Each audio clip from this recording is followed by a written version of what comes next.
The dragon mind of Zen.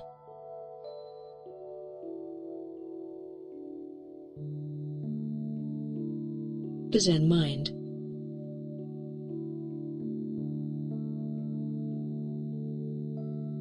Without a pure heart there can never be a pure mind.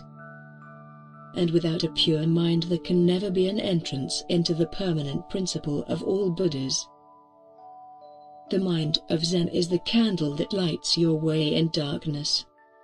Where love to your next thought may seem as something desirable in a world of distress. The mind of Zen is the light that enables an elevated emancipation of self beyond the conditions of the worldly. The spirit of Zen is initially that entrapped will, that longs solely to find and merge with the mind of Zen, thus no longer living in darkness. To understand the mind of Zen is to fully understand beyond any shred of a doubt that all things and all actions are born in the auspicious light of unimpeded freedom, and that all things and all distress ends in the mind of attachment to the lower, which inverts truth into a light of uncertainty and deception. Is it possible to love with the mind of Zen? Of course, that is, if you know what exactly it is you love.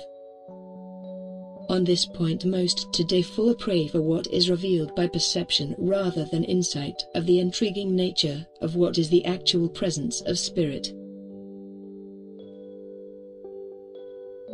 The eye consciousness may seek to love what appears as form, but inevitably there is only lasting enjoyment in joined elevation of spirit. What is present before you as object of your love is not form but spirit in a state of continuous superficial flux, change of conditions. To seek the superficial is to seek distress in one way or another.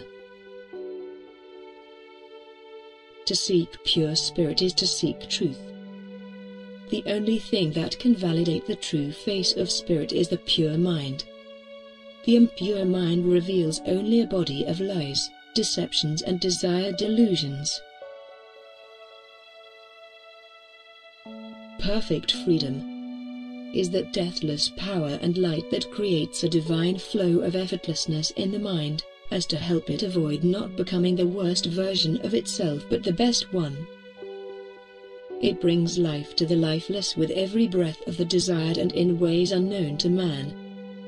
It brings an end to the breathing by severing the bond between its eternal grace and the animated image of desire. In the beginning of the path, when the great stream of all the Buddha's noble wisdom pours forth, a small but celestial taste of nirvana is at hand.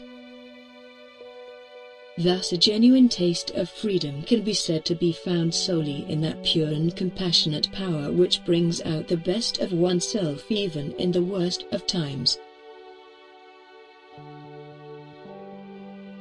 For where most block their hearts and minds, thus allowing the mind to become a beast of burden at times of apparent crisis, the one having faith in what is free and giving that which is free, will receive more as to save and guide the suffering spirit towards the other shore.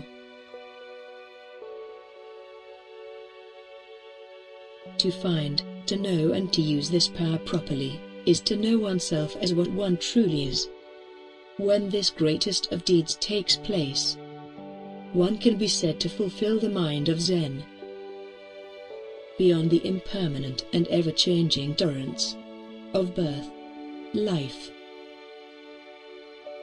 and death.